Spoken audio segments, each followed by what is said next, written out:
Hey guys, this is Josh Mears. I'm here with Peter Mugini, the director of Kaleo here in East Africa. He helps us supervise the Bible College as well as oversee the network of Kaleo churches that has grown here. Really, that God has moved in incredible ways, and we're seeing the church growing all throughout East Africa. We have now churches in a number of different nations. How many churches do we have, including house fellowships? We have 65 churches. So 65 Kaleo churches that have been planted over really in the past 6-7 years. Yes. That have all been planted.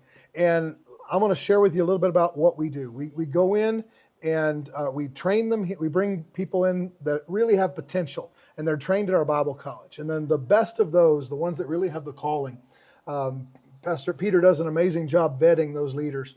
And of those ones that really have the calling to plant churches, they end up being sent out to plant house churches with Kaleo.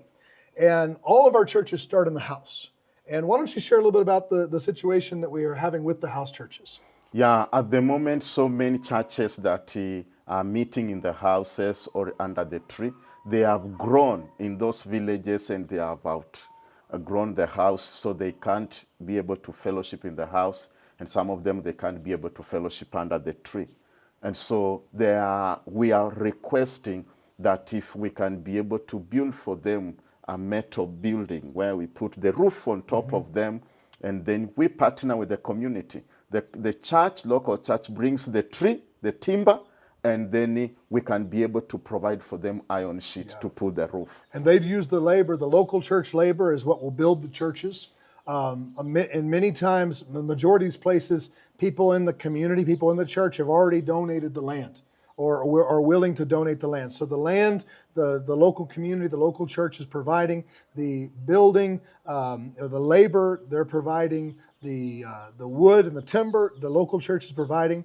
And what we as Kaleo would like to do, there's about 35 of the churches that are really ready to go to the next level, that really need a roof. And so what we would like to do this next year, we're believing God to raise the money to be able to put roofs on 15 of those churches next year. And then the next year, God willing, to put roof on another 15 of those churches. So that over the next few years, we're going to be putting roofs on these churches in partnership with the local community, with the local church, to be able to establish the churches. What we've calculated is that it's going to take about $1,000 per church to be able to put a roof, to buy the iron sheets, to be in the nails, to be able to get these churches established. Next year, we're believing God to plant or to put roofs on 15 churches. And that's where you come in. If you would like to sow into this, maybe your church would like to sow into this, adopt this as a project, and we've already had people committing that they want to help with one roof or this roof or that roof. If this is something you would like to do, I want to encourage you to please give to this project. This is something that we're not planting churches where there are no people. We've already planted the churches. And this is just helping a local congregation go from one level to the next. And the goal is every one of these churches that have been established will become, in a basic way, a training center for church planting in their local communities. Next year we're going to plant, God willing, put roofs on churches in South Sudan, Kenya, and Tanzania. And if that's something you'd like to be part of, you can give through the link below. God bless you.